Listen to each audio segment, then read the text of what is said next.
Assalamualaikum Pak. Waalaikumsalam warahmatullahi wabarakatuh. Gimana kabarnya Pak? Alhamdulillah sehat walafiat aman-aman saja. Alhamdulillah.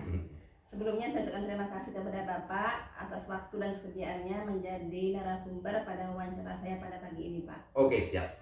Kita santai-santai saja. Oke Pak. Santai tapi serius. Iya, gitu, Pak. Dalam hal ini saya masih dalam proses belajar. Iya betul. Nah, di sama-sama mana kita saya ingin mengetahui bagaimana cara pengambilan sebuah keputusan yang bijaksana dan tentunya bisa dipertanggungjawabkan. Iya bersama-sama nanti kita Pada kesempatan ini saya ingin belajar dari Bapak bagaimana sih praktek pengambilan sebuah keputusan. Boleh Pak? Boleh, monggo. Oke, Iya. ada beberapa poin yang ingin saya tanyakan mengenai kebijakan Bapak dalam mengambil sebuah keputusan. Iya. Sebagai kepala sekolah, Benar. tentu Bapak sering dihadapkan dengan beberapa situasi Ya, atau benar. masalah Iya benar. di mana situasi tersebut menghendaki Bapak untuk mengambil sebuah keputusan. Iya benar. Jadi apa saja sih langkah-langkah yang Bapak lakukan selama ini dalam pengambilan sebuah keputusan di sekolah Bapak? Biasanya kalau saya itu ngambil keputusan, sebab prinsip saya itu kita di sekolah itu sementara suatu keluarga, maka saya lebih senang ngajak kekeluargaan. Yang jelas kalau ada masalah itu saya punya stakeholder khusus, beberapa orang yang dapat saya percaya, karena kita manusia itu punya kelebihan dan kekurangan, dan stakeholder ini lah kami selalu diskusi, dan dari hasil diskusi ini baru saya ambil kesimpulan untuk menjaga keputusan. Oke. Tentu banyak sekali permasalahan Bapak hadapi ya Pak. Ya benar. Baik itu dilema etika maupun rujukan moral. Ya benar. Jadi bagaimana cara Bapak mengidentifikasi apakah kasus atau permasalahan tersebut termasuk dilema etika atau rujukan moral? Karena nanti berhubungan juga dengan langkah-langkah Bapak dalam keputusan. Itu tadi yang paling saya tuh yang penting tadi ya, kita bagaimanapun ngajak kekeluargaan itu ada beberapa stakeholder tadi itu, dan nanti saya minta pendapat beliau ini, baru kita bisa ngambil memilah-milah apa ini yang perlu kita ambil, dan ini kayak baru kita ambil keputusan. Kalau tanpa begitu kita takut nanti ada gesekan, ada kesalahan yang dalam keputusan. Bagaimanapun kita walaupun seorang pemimpin, ya manusia punya kelebihan dan kekurangan, dan kelebihan orang ini kita hargai untuk kekurangan kita. Oke. Dari sekian banyak kasus Pak, kira-kira kasus apa yang sering Bapak hadapi? Boleh Pak ceritakan? Yang paling berat itu kadang salah satu tuh kasus kasus hajat hidup, itu masalah keuangan. Ya seperti sertifikasi.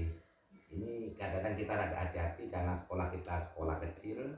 Ya guru juga punya hak di dalam bidang ini, rezekinya tidak boleh diganggu. Bagaimana kalau dapat dikurangi, jangan dilebih boleh gitu.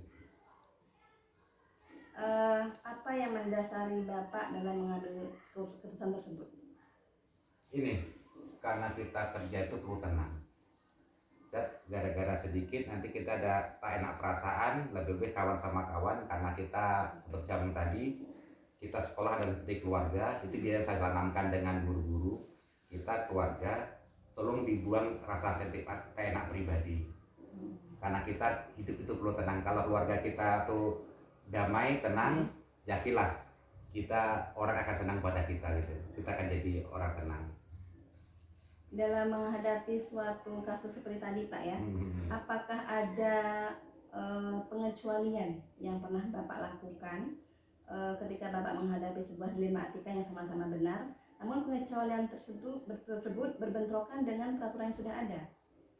Iya, sebetulnya ya seperti tadi, seperti masalah jam itu kita bagaimana kita selesaikan di sekolah dulu. Kalau seandainya nanti kalau tidak jalan keluar di sekolah, kalau tidak bisa, tapi kita cari juga jalan yang lain. Contohnya kekurangan jam seperti ibu bahasa Inggris, kita carikan informasi bagaimana di sekolah lain yang punya kebutuhan kekurangan jam, apa ibu ini bisa menambah jam di sana. Dan kita juga tidak boleh tinggal diam sebagai seorang pimpinan, sebab kadang-kadang hubungan antara kepala sekolah dan kepala sekolahnya kan ada hubungan tidak tertulis, hubungan emosional. Dan seandainya itu tidak jumpa, baru kita dudukkan satu meja, kita diskusikan, kita bicara kalau dari hati ke hati, perasaan. Kalau dapat ya sama-sama dapat rezeki, tapi bagaimana jalan keluarnya, ayo kita diskusikan bersama. Akhirnya tidak menimbulkan iri-irian gitu. Oke, iya Pak, benar sekali Pak. Terus hal-hal apa saja yang selama ini yang sudah Bapak anggap efektif dalam pengambilan sebuah keputusan Pak? Kalau yang sangat efektif itu rasa kebersamaan tadi. Segala sesuatu itu kita rembukan bersama, kita selesaikan bersama, kita bicara hati-hati, ya kita tanamkan, kita keluarga. Ya, tolong rasa tidak senang itu, ego itu dibuang, kita forum kaum akademis, kita bicara ke akademisi. Itu ya saya lebih efektif, itu kebersamaan tadi. Diskusi. Yang penting jangan ditunda-tunda itu tadi. Apa saja yang menjadi tantangan Bapak dalam menghadapi suatu masalah untuk mengambil keputusan Pak? Tantangan yang paling berat itu menjaga perasaan kawan. Kalau saya sendiri kerja tenak perasaan itu udah apa kerja. Itu yang paling berat tuh, menjaga perasaan kawan. Yang kalau saya pribadi ada 20 kepala, itu 20 harus dipahami. Harus dipahami ya Pak. Dan harus menghadapinya harus ini modelnya kayak gini. Tidak pukul rata saja. Itu karena pendekatan persuasif itu lebih, kalau saya lebih senang, lebih penting. Lebih persuasif Pak ya. Ketika Bapak menghadapi suatu masalah dilema etika, apakah Bapak langsung menyelesaikan masalah tersebut secepat mungkin pada waktu itu juga, ataupun Bapak ada waktu jadwal khusus untuk menyelesaikannya Pak? Gimana prosedurnya Pak? Kalau saya itu tengok-tengok masalahnya, tapi lebih cenderung itu diselesaikan waktu itu kita nampak ada masalah, cepat kita selesaikan. Kalau masalah ditunda-tunda nanti akan semakin banyak masalah. Karena dia ini tempat masalah.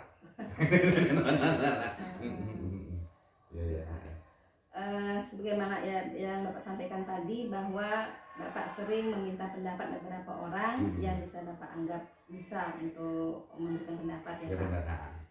Namun ada kala Bapak pernah menghadapi suatu masalah yang sulit mungkin. Jadi ketika itu apakah ada sosok panutan yang menjadi inspirasi Bapak dalam mengambil sebuah masalah?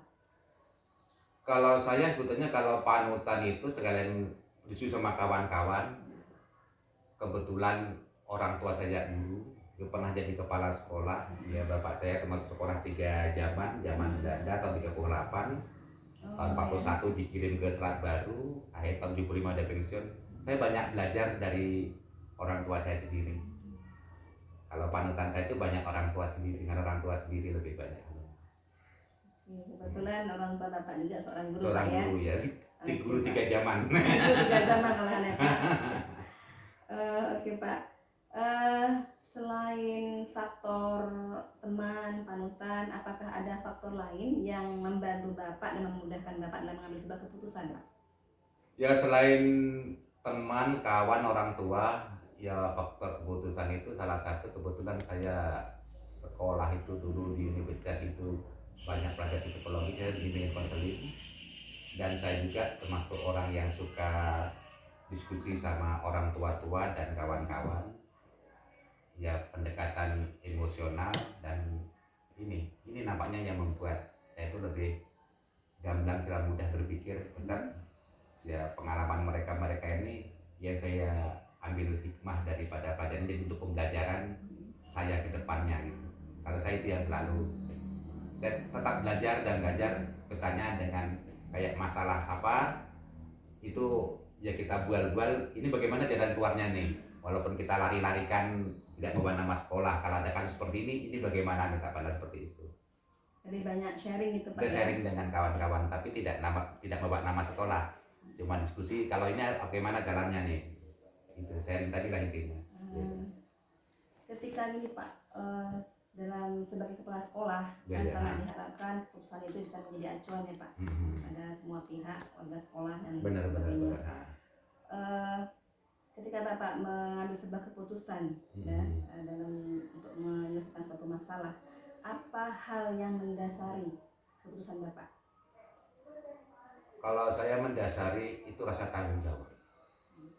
Rasa tanggung jawab itu yang paling mendasari. Bagaimana, karena kita seorang guru, tugas kita di sekolah adalah guru, sawaladan kita di sekolah guru, dan anak itu juga harus kita perhatikan, karena anak itu adalah tanggung jawab kita.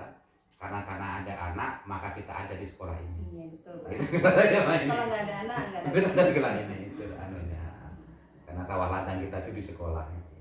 maka bagaimana kita merawat sawah ladang kita. Jadi lebih kepada keberpihakan kepada murid Pak ya. Ya kepada murid.